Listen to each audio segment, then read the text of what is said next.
Hi Capricorn, this is Jov. Welcome pa sa ating channel. By the way, Capricorn, this is your timeless reading. Gamitin ang reading na ito bilang gabay lamang kung naka-resonate kayo, comment down. Tandaan, Capricorn, ito ay general reading. Kunin nyo lang po kung ano naka-resonate sa'yo. This is for you, Capricorn.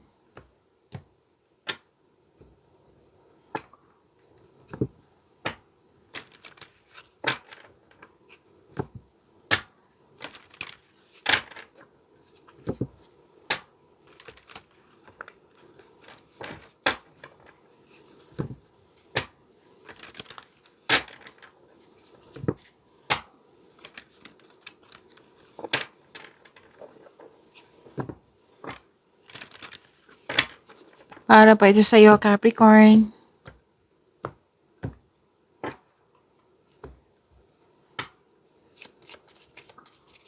Maraming salamat po sa inyong patuloy na suporta sa mga nag-donate, sa mga hindi nag-skip ng ads.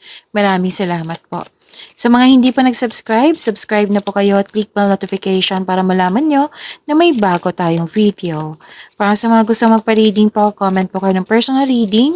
Again, comment kayo ng personal reading and check my reply sa comment section. Oh, ang ganda. May nag-uusap na magkakapatid dito. Pansin ko talaga to kay Capricorn. Close kayo ng kapatid mo. Parati kayo nag-uusap. And nakikita ko dito na may exciting na ganap. Tapos huwag kayong maniwala agad sa chismis. Alamin nyo muna kung totoo ba ito or hindi. And pagod si Capricorn. It might be na atake kayo ng anxiety. So kung hindi nyo kaya, seek help, okay? May solusyon sa inyong problema, may sagot sa inyong mga katanungan. At makakatanggap ka ng tulong o regalo. Recognition, abundance, love is blooming, and happiness. So, claim nyo po.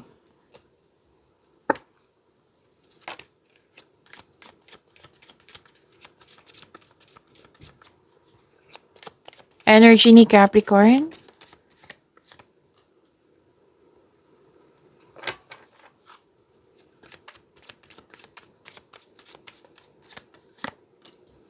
Para sa mga bago dito, kung may napansin ko yung repeating message, yan po yung pinupush ng card sa inyo na kailangan nyo bigyan ng atensyon, solusyon at aksyon kung maaari po. So na yung energy ni Capricorn.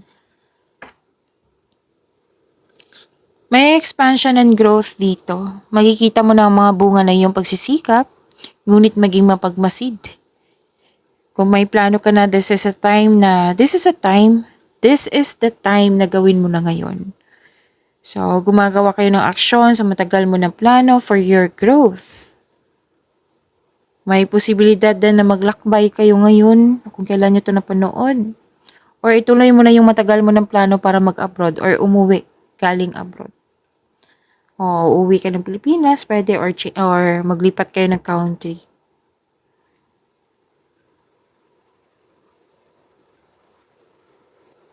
Sa mga single dyan, maaaring matagpuan mo siya. Oo, mamimit mo yung the one through friends connection or sa mga activities po.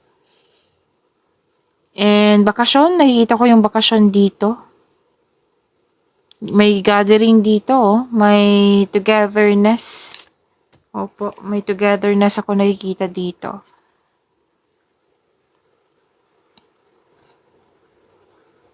May ganap na collaboration po. Kung may-ari ka ng negosyo, pwedeng ikaw yung nag-hire ng kalagdagang empleyado. Kung pwede din na ikaw ay na-hired, oo.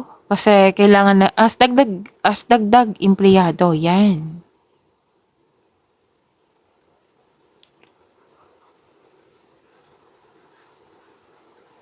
Excuse me, kailangan ko mag-burp.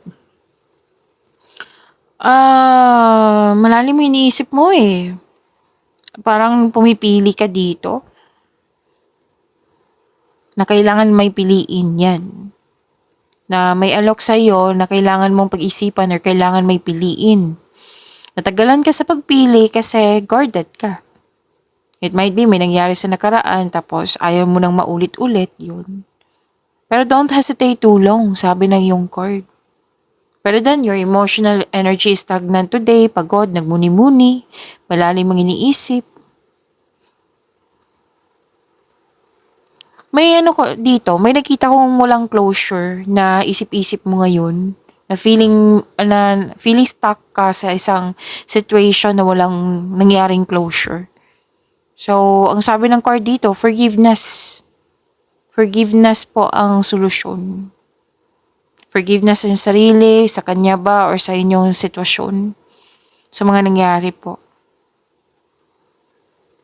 Tapos, kung sa gawain to na, kasi nakita ko dito na walang pagkikilos. Kung feeling boredom, nakikita ko dito na sa mga gawain.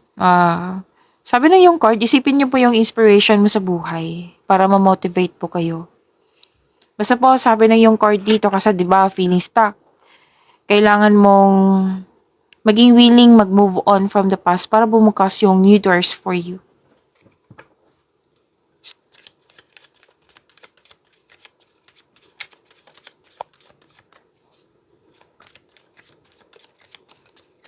Career and money ni Capricorn po.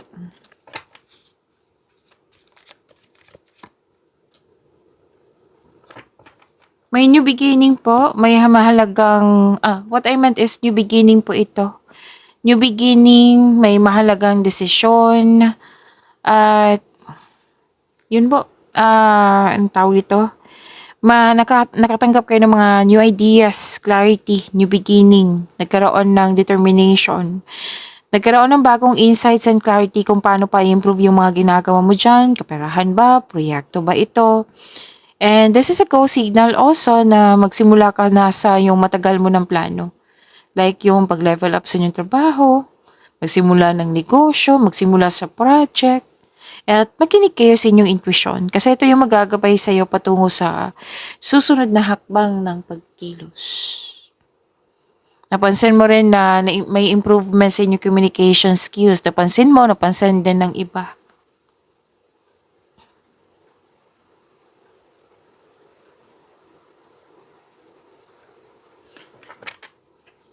Para sa mga single, makakaranas ka ng hirap sa pagtanggap ng bagong tao sa buhay mo.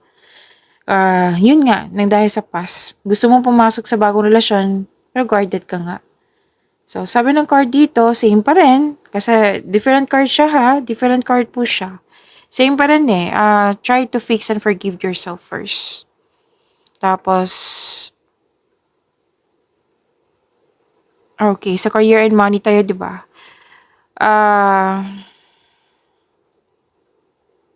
Okay, nakaranas ng struggle sa trabaho o negosyo.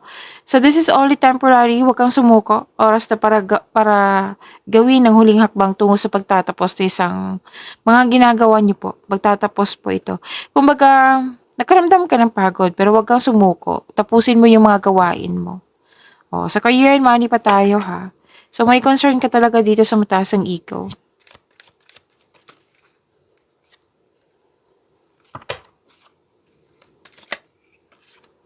This is about your love life, self-love, partnership, and romance, Capricorn. Balance. Sabi dito is balance eh. At nagkaroon ng pagkakaisa. At may realization, may nagtutulungan. Yan. May nakita kong ganyan. If you're single, wag pilitin na magbuo ng relasyon na hindi nakatadhana sa iyo. Huwag kayong mag-alala, Capricorn. The universe is working behind the scenes para ibigay ito sa iyo. Basta magtiwala lang po. Trust the divine timing. May tao talagang nakatadhana sa iyo.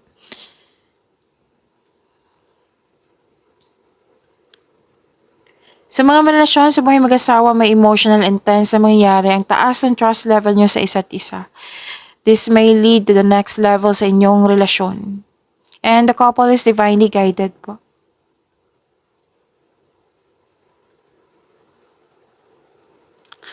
Sa mga relasyon sa buhay mag-asawa, nakita ko dito blooming kayo, stable, dalawang card po mismo nagsabi niyan.